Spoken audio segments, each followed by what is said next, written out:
Hey everyone, ready to twist your tongue and your imagination? Let's start with this quick challenge. Try saying this three times super fast. She sells seashells by the seashore. The shells that she sells are the seashore shells. Tough, right? Well, that's not just a tongue twister. It's actually a great example of alliteration, one of many figures of speech that make language so fun and expressive. Today, we are diving into the world of figures of speech, those magical tools that transform simple words into powerful messages. Welcome back to the 11th episode of Mini Writing Workshop. I'm Pratiksha Manglekar, and in this 15 episode series, we'll improve our writing skills in just 5 minutes per episode. Figures of speech are expressive tools that enhance your writing by creating an imagery or an impact. They go beyond literal meanings of words to evoke emotions in the reader's mind and paint vivid pictures of these images. Some common figures of speech include metaphors, similes, and personification. I'm sure you have studied this before. I'm just going to deal with a few figures of speech. Let's start with metaphors and similes. These figures of speech are used to suggest a likeness or an analogy between two things, like a comparison. A metaphor makes a direct comparison without using any prepositions, like saying time is a thief, implying that time steals moments from us. We are not saying time is like a thief, we are saying time is a thief. A simile, on the other hand, uses like or as preposition to compare, such as brave as a lion, highlighting the courage by likening it to the fierceness of a lion. She is as brave as a lion.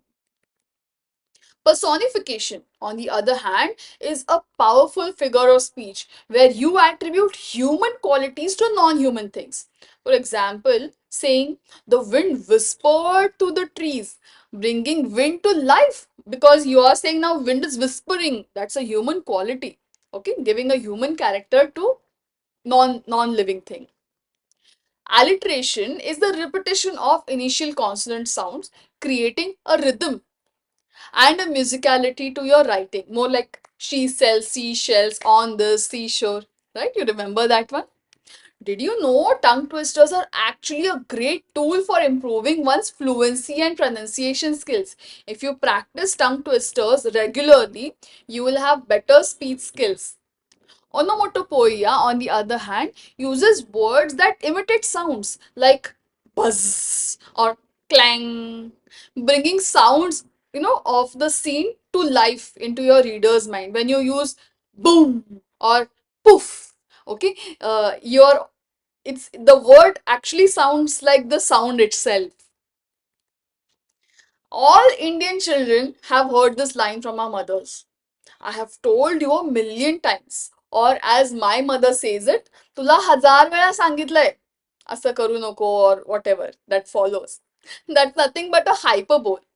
Hyperbole is a figure of speech that uses exaggeration for emphasis, like saying, I've told you a million times. Or when the child says, the teacher has given me a mountain of homework to complete. In contrast, understatement deliberately downplays something, such as saying, it's just a scratch when you've actually got a serious injury. Both of these can be used to create strong effects in writing.